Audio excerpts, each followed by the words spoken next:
We need to be able to step back and think about this beautiful thing that we build that is a systematic review.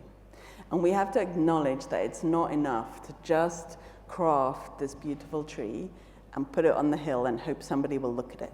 We actually need to get up close and look at the approaches and look at the strengths and weaknesses of what we're doing. And try not to just say, aren't we good? Because we're brilliant, but we're also producing something that takes a very long time and has a number of other flaws. We need to be able to do reviews that are faster. We can't say to a decision maker, sorry, it's going to take us a year. If they're going to make, this is the controversial one that I feel like I should hide and whisper. A gold standard systematic review is not a gold standard systematic review if it's 5 minutes late for a policy decision. It's like, why did we bother? It's not been used. It's useless. And yet we're busy polishing our systematic review to make sure it's shiny enough before we'll let anyone read it. 5 minutes late, and they've made the decision without it. We have to get better. There are some amazing people, amazing initiatives, many of them are in the room, to try and speed up this work, to try and think about how can we use machine learning, how can we use AI to speed up our processes, how can we examine those huge pools of search results so that they can be filtered down much more quickly.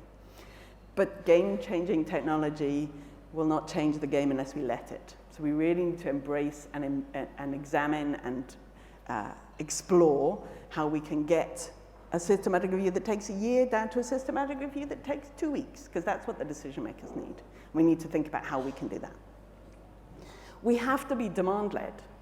We're polishing our systematic review over here, and they're all looking at the problems over there. We have to be demand-led. Otherwise, we're just polishing our halos. Not sure. Living evidence provides some of the solutions, and everyone's talking about it. I wasn't here earlier this week, but everyone's talking about it. I was in Ottawa for the What Works Global Summit, the Campbell event. I'm not sure it should be called a global summit. Anyway, any of these things should not really be called global summits. I was at the Campbell meeting. Everyone was talking about living evidence. I have just started working with the Future Evidence Foundation, and many of you will know Julian Elliott, who's for some reason in Oxford and not in Adelaide with us. But he's been driving this. And really it's about, can't we produce evidence once, keep it up to date, and have many users?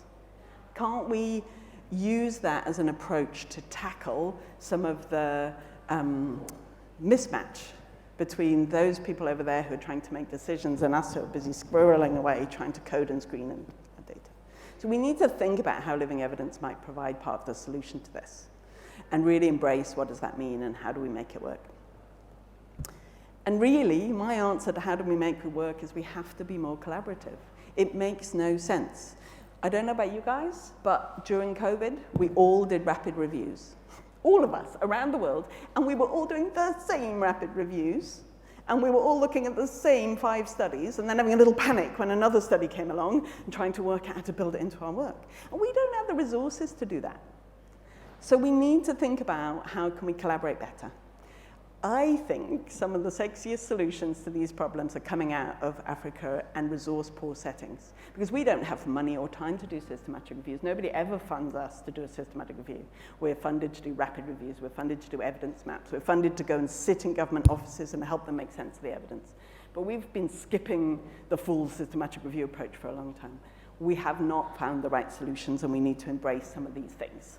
So I'm not suggesting that we've got it right, but there's some really exciting innovations that are coming out of resource-poor settings because we have no choice.